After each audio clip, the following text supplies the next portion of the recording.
Bon, nouvelle journée. Aujourd'hui on va faire un petit peu de scoot encore. On se rend à un nouvel endroit. On a demandé à changer de scoot. Il n'y a pas de souci ici, ils te le font direct. Parce que l'autre, les freins c'était pas terrible. Celui-là il a l'air un petit peu mieux. Le compteur de vitesse marchait pas, c'était un sketch, bref. Et on a réservé aussi 3 nuits de plus dans cet hôtel. Donc en fait on a décidé de rester plus longtemps à Da Nang. Pourquoi? Alors je pense qu'en termes d'activité vraiment intéressante, on aura fait le tour d'ici demain. Mais en fait on kiffe vraiment l'ambiance de la ville est vraiment hyper jolie et du coup on s'est dit bah vas-y allez on reste, par rapport à ce qu'on a prévu après on a du temps, donc on s'est dit allez vas-y on reste un petit peu, donc voilà 3 jours en plus à Da Nang. Et aujourd'hui donc un petit peu de scoot, on a une demi-heure je crois pour aller à Hoi An, donc c'est une ville qui est au sud de Da Nang et ça a l'air vraiment très joli, donc allez, bon je pense que nous sommes arrivés. Alors je suis pas vu la déco, oui hein. Ouais, vu la déco c'est quasi sûr qu'on est arrivé, donc ici les rues comme vous pouvez voir derrière moi c'est typique. Plein de maisons jaunes avec plein de lanternes dans les rues, donc c'est vraiment très joli et encore plus de nuit. Normalement c'est censé être interdit aux scooters, donc on doit pas être dans la partie vraiment centrale à voir. Piétonne, ouais, piétonne, parce que là du coup il y a des scouts et tout. Mais on va se balader, puis je pense qu'on va trouver, il y a pas mal de touristes. Beaucoup de touristes. Il y a beaucoup plus de... À Da Nang on trouvait qu'il y avait beaucoup de touristes, mais en fait ici c'est encore pire. Elle s'est acheté un petit chapeau, parce que hier t'as eu chaud, hein, donc du coup elle s'est dit allez petit chapeau. Elle va dans un magasin. La meuf lui dit ouais c'est 250 000. Du coup bah ça fait genre 10 € le chapeau. Donc là elle dit non c'est mort. Et elle commence à lui parler en viette. Du coup elle me fait dit ah j'ai cru que t'étais une touriste. Bon bah tu veux combien? Du coup là elle dit 150 000. Elle dit ok ça marche. Donc voilà, donc il y a bien comme en Thaïlande, hein, ils font des prix pour les touristes et des prix pour nous. Enfin voilà, c'est un peu un grand marché. Et vraiment typique viette, tout posé par terre. Normalement la viande c'est pareil, ils posent par terre comme ça. Hein. Hello. Bon au final vu qu'on va rester plus de jours que prévu à Da Nang, mon cousin mon cousin nous a conseillé vraiment de faire, si on a le temps, plein de restaurants, des restaurants un peu excentrés qui sont pas forcément sur TripAdvisor, ce genre de choses. Du coup on est allé voir sur Instagram, on s'est abonné à des comptes Instagram d'influenceurs de bouffe vietnamiens. Et du coup on va tester. Alors on a pris ça, c'est des espèces de... Habituellement les raviolis sont fermés et la viande est dedans. Là les raviolis sont à plat et la viande est dessus. Et comment c'est? Franchement c'est hyper bon, c'est de la tomate avec des cacahuètes, enfin je sais pas ce qu'il y a trop dedans mais c'est vraiment bon. Ouais, non, ça s'appelle One. Et moi j'ai pris des nouilles avec de la viande. Je sais pas comment ça s'appelle par contre. Je sais pas. Mais c'est très bon. C'est du gras frit ça. Ça va être du canard. Et les pâtes elles ont été un petit peu frites. Mais très léger. Et franchement c'est hyper bon. Donc voilà, c'est vraiment ça le côté typique de Hoi An. Donc les maisons jaunes comme ça. Et après bah, des lanternes, des fleurs un peu partout. Dans Hoi An en fait tu peux te balader dans la ville sans aucun problème. Et il y a différents endroits où c'est touristique. Et là par contre c'est payant. Donc là par exemple c'est 80 000. Et sinon il y a un pass qui coûte 200 000 je crois. Et tu as le droit à 5 attractions. Enfin 5 lieux. Je sais pas où ça mène cette petite ruelle. Mais on va voir. En fait ça permet juste de couper d'une rue à une autre quoi. Bah ouais. Mais bon c'est rigolo que ça soit si petit et tout. Regarde comment c'est trop joli là. Les maisons, toutes peintes en orangé, jaune, et là tous les lampions. Des fois la peinture, voilà il y a un gros groupe de touristes, hein. Et des fois la peinture est un peu décrépite, bah, comme celle-ci là. Et en fait ça donne plus du cachet que faire glauque. Je vais faire des petits tours en bateau, ou pas. On va traverser le pont, il y a un autre pont à voir, le pont japonais, mais qui fait partie des trucs payants. En fait je pense que vraiment ici, à part les attractions, tu viens vraiment pour l'ambiance qu'il y a en fait. L'atmosphère un peu. Je sais pas si c'est vrai ce qui est écrit là, 5000 la bière, mais si c'est le cas, 5000 ça fait quoi? Peut-être 20 centimes, c'est abusé, c'est rien du tout quoi. Non, on veut pas de spa. Non, on aime bien être stressé. Mais viens, on va là. Donc juste là, il y a le Japanese Bridge. Donc Hoi An, il y a une grosse influence japonaise ici. Et du coup, bah, si tu veux pouvoir rentrer dans ce pont, c'est pareil, normalement c'est payant. Le pont japonais. Bon, ça c'est pas terrible quand même, hein, il pourra faire un petit effort. Mais bon. Et si tu veux pas payer, bah l'autre pont il est là. Le magasin il s'appelle Taibalo. Et il vend du matos un peu genre trek, sac à dos et tout. Et en fait en viet, Taibalo ça veut dire genre... Français en sac à dos. Voilà, français en sac à dos, en gros c'est un terme qui sert à désigner les backpackers en fait. Donc, du coup c'est rigolo que le magasin s'appelle comme ça. En réalité c'est pas si grand que ça. Il n'y a pas non plus 30 000 trucs à faire. Juste avant de venir dans la région, on s'était posé la question, est-ce qu'on loge à Hoi An ou est-ce qu'on loge à Da Nang? Bah, je pense que nous, Danang, ça nous correspond vraiment mieux quand même. Elle est vraiment très très sympa cette rue, hyper belle. Il y a masse de bars, de trucs pour boire du thé, du café. Donc là on en cherche un. Puis on va se poser je pense. Il est 15 h. C'est-à-dire qu'il fait nuit dans un peu plus de 3 heures. Autant te dire que je me vois pas attendre 3 heures parce que bah franchement on a fait le tour. Ouais. On a fait toutes les rues, il y a des trucs à visiter mais ça m'intéresse vraiment pas plus que ça. Donc j'ai vraiment envie de voir comment c'est de nuit mais on va pas attendre 3 heures. Donc du coup on va faire un petit échange de programme et on reviendra demain soir. Oh, et Anne, bah, si tu veux voir de nuit, viens pas trop tôt. Viens à, je sais pas moi, 16h, 17h quoi. Ça sert à rien de venir avant.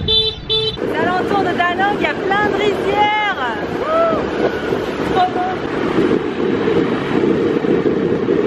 19h, on va aller manger et après visite de Danang de nuit, vous allez voir c'est vraiment très très très joli. C'est une église quoi. Ouais, c'est une église.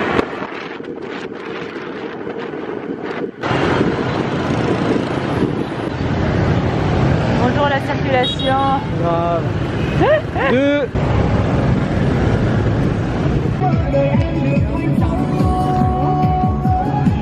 Et je sais pas, les gens viennent se poser, pour pas grand chose, ils regardent, ils prennent des photos. Le pont dragon. Et ils changent régulièrement de couleur. C'est le plus quoi, le pont le plus long du monde? Non, c'est le pont, non, c'est la structure métallique en forme de dragon la plus longue du monde. Ah. Tous les gens qui s'arrêtent. Genre le pont c'est n'importe quoi. Et ses yeux ils sont en cœur. Oh, t'es trop mignon. Marché de nuit là, tu vois, ça veut dire marché de nuit. Du coup on va peut-être poser la moto, y aller à pied, non? On n'a pas le droit d'y aller en moto.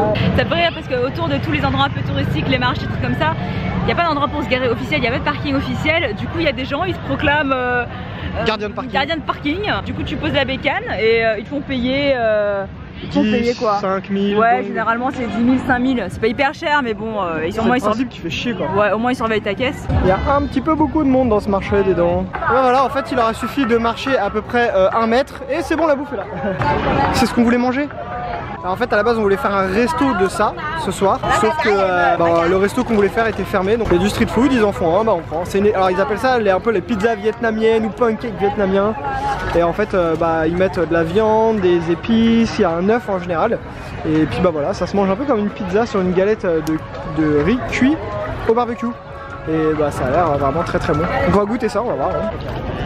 C'est bon hein? Ouais, franchement c'est grave bon. Allez, on traverse. Et tu vois, on suit les gens en face. Hein. Ici, les passages piétons, ça ne sert à rien. T'avances, tu fais attention et ça passe. Donc t'avances, tu laisses passer les scouts. Ensuite, ils te laissent passer. Voilà. Lui, il va pas nous laisser passer. Hop là.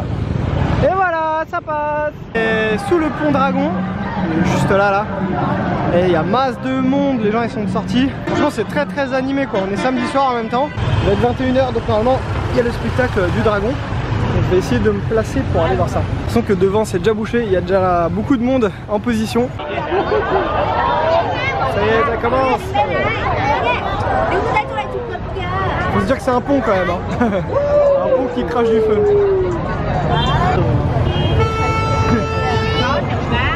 C'est là parce qu'on voit le devant qui commence à s'allumer et après les flammes elles sortent. Au final ça dure 1 minute et puis c'est pas si ouf que ça. Mais bon, si t'es là un samedi à 21 h, je sais pas s'il y a les autres jours de la semaine, mais en tout cas bon c'est sympa à voir. Tu dis que c'est un pont dragon qui crache du feu, donc c'est quand même assez classe, mais c'est pas fou. Le monde qu'il y a c'est ouf. Avec tous les scouts garés là qui prennent tout le trottoir. Tu veux retourner sur le pont, bah pas prends un sens interdit. Tiens regarde lui il refait un sens interdit dans le sens interdit. Grave. Ah, lui, il traverse les gens. Voilà. Les gens ils traversent n'importe comment. Voilà. Mais regarde ça marche. C'est trop drôle, regarde, la meuf elle s'est arrêtée pour vendre ses trucs. Bah ouais, et tout, non mais n'importe quoi. Ah, c'est trop drôle, tout le monde s'arrête, regarde. Le pont c'est le bordel. Dragon, réveille-toi. Ça y est, ça change. Ah oui, ça change, ouais. Il est devenu vert. Il fait avec son ballon lui. Je crois qu'il y a la gamine devant. Ouais. Ah d'accord. Bon, il y a un parc d'attraction là, il s'appelle aussi Sunworld. À l'entrée du parc est Sunworld. C'est illuminé de partout. partout. Un marché de nuit, c'est aussi, tu adhères. Ah oui, exact, t'as raison. Voilà, tu prends le trottoir et c'est bon, c'est mon café. Voilà, c'est ça. Ce soir, je m'installe. Puis t'en as tout le long. Hein. Ouais. Et il y a du monde et tout. Hein. Ouais. Je sais pas s'ils demandent des autorisations pour ça. Franchement, je pense pas. Ouais, non. On est dans la rue de notre hôtel. Et pourtant, une rue super calme et tout, et pourtant très éclairée, très décorée. Donc en fait, même en dehors, on va dire, du centre-ville, ça reste sympa. Et ouais, ça reste animé quoi. Ouais. Alors aujourd'hui, c'est restaurant de poissons, fruits de mer à la grande joie de Joe. C'est pas grave, on mange du poisson, donc ça tu peux manger. Et on a commandé un poisson, et c'est les poissons qui sont dans cet aquarium là. Du coup, ils ont un peu galéré à l'attraper, mais ils ont fini par réussir. Alors voilà quoi ressemble notre poisson. On l'a demandé à la vapeur. Pas très ragoûtant comme ça. Et des carottes, non franchement ça a l'air bon. Avec les petites sauces à côté. Bon, on a remonté Da Nang sur le long de la rive. Et en fait au bout d'un moment, il n'y a vraiment plus rien de touristique, il n'y a plus aucun resto, il n'y a rien du tout. Sur l'eau, on voit tous ces bateaux de pêcheurs. C'est incroyable le nombre. Ça fait bateau tout pourri, bateau un peu mieux et gros bateau. Ouais. C'est ça qu'on est venu voir? Non, pas spécialement, mais c'est juste que c'est à voir. Hein. C'est Lady Bouddha. Lady Bouddha. Bouddha féminin. C'est un des plus grands Bouddhas du Vietnam. Ah. Genre regarde en bas là, il doit être trop fait quoi. Ah, c'est sympa. Plage en bas là. Ouais, il n'y a personne. La vue elle est magnifique. Et tellement. Il y a plein de gens qui se posent sur le bord là, qui tapent leur pique-nique. Qui ramènent leur hamac et tout. En même temps, les dimanches après-midi, il y a pire comme moyen de passer son dimanche après-midi. Super dans la pampa là. Ouais, la route, c'est pas de la route, mais voilà. Hein. Donc voilà, on a fait ce chemin pour voir cet arbre. C'est celui-là qui est vieux de je sais pas combien d'années là. Ouais, il me semble. Alors ce qui est drôle, c'est que tu vas voir derrière moi là, il y a un mec qui vend des boissons. Ça. Ici, ça sert à rien de prendre des bouteilles d'eau avec toi, ça coûte rien. Et il y a des gens qui en vendent absolument partout. Ah, c'est impressionnant quand même. Il y en a combien des arbres? Alors en fait, il y a un seul arbre, que si j'ai bien compris, il fait 26 mètres de diamètre et il y a 26 branches comme ça. Ouais. Ah, c'est les branches, je crois que c'est les troncs. Non, non, c'est comme des racines, on va dire, quoi, tu vois. Bon, c'est toute une péripétie. Mais on est arrivé au Banco Peak. Bon, la route passe bien. Par contre, le retour avec les freins dégueulasses du scooter, ça me fait un peu peur. On a vu des singes, enfin un singe. On a vu des Viettes qui faisaient un pique-nique au milieu de la route, sans déconner vraiment. Ils ont posé leur scoot et ils ont fait un pique-nique au milieu de la route. Vraiment. La vue est vraiment juste incroyable. Ban Ma Hill, ça doit être dans la fumée là-bas, le brouillard. Et on voit vraiment tout Da Nang. Nous on est arrivé par cette route. On doit habiter vers là. On voit le pont Dragon et après on va dire Da Nang centre, là. Et puis tout Da Nang. Ah, la vue est vraiment incroyable. La statue d'un mec en train de jouer au... Je sais pas ce que c'est, je crois que c'est échiquier chinois ou chose comme ça. Et les légendes disent que la nuit tombée, il y a des esprits qui viennent jouer contre lui. Bon, comme la première fois, on était venu à Hoi An hyper tôt, genre midi. On n'avait pas eu le courage d'attendre jusqu'au soir. Et donc on est revenu, vu qu'on n'est pas très loin, on a une demi-heure. On est revenu pour voir ce que ça donne de soir, parce que là effectivement ça n'a rien à voir du tout, c'est très très joli. Il vaut mieux venir le soir je pense, même si en journée c'est sympa, ou alors faut venir vers 16 h tu vois. Comme ça la nuit arrive après. Par contre les prix ça n'a rien à voir quoi. Bon bah la première fois on s'était garé pour 10 000 dong. Et là au même endroit le mec nous demandait 50 000 et on restait pas plus de 2 heures. Après on a trouvé un parking 20 000 et au final on a retrouvé 10 000. Donc comme quoi qu'il faut vraiment faire gaffe avec les prix ici. Ils la font à la thaïlandaise quoi, franchement tout est payant. Et cette fois on voit bien qu'ils ont fermé certaines rues. Donc là on n'y est pas encore mais après c'est uniquement piéton donc ça c'est cool. Et ouais les lanternes là c'est vraiment beau. Donc on est parti pour découvrir tout ça quoi. Toutes les filles elles sortent les tenues traditionnelles là. On va repère des touristes. Hein. Par contre la rue est vraiment super ouais. Jusqu'au bout c'est vraiment tout éclairé. Par la quantité de lumière qu'il y a dans les rues mais aussi dans les restos, c'est vraiment partout des lanternes. C'est vraiment sympa. Tu vois typiquement ici là, comment c'est ultra lumineux. Là il y a un genre de spectacle, c'est blindé de monde. Ils font de la musique. Oh là là, c'est blindé de monde, c'est un truc de ouf. Ah oui, à première vue, un truc à faire, c'est ça. On voit, il y a des petits trucs posés dans l'eau là. On voit des petites bougies allumées dans l'eau, ça c'est un truc à faire. Donc tu montes sur le bateau, tu payes le mec. Et après, bah voilà, les gens ils viennent juste de poser leurs petites bougies là. Et puis voilà, comme ça tu pollues l'eau.